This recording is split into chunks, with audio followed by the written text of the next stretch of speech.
Welcome to the Slop Farm. Enjoy the video.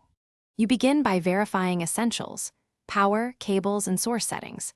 Turn the speaker on, note the LED behavior and any startup sound. Once done, plug a known good USB cable or insert fresh batteries to eliminate power faults.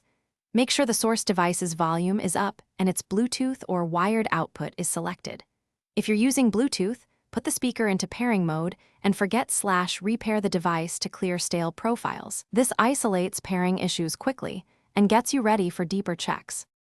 Now you perform focused tests to pinpoint the failure.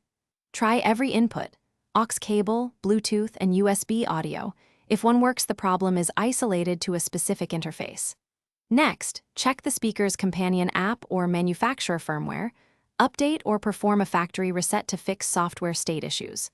On your phone or PC, verify audio drivers, codec compatibility, and left-right balance. Sometimes muted channels or incompatible codecs prevent sound. If internal menus show finish by confirming hardware integrity and performing repairs.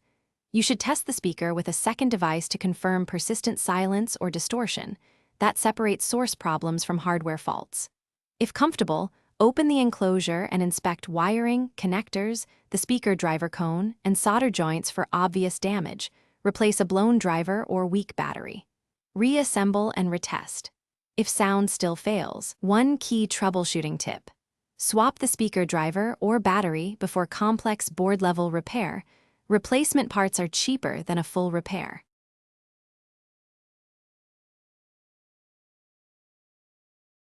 Thanks for watching. Consider subscribing if we helped you today.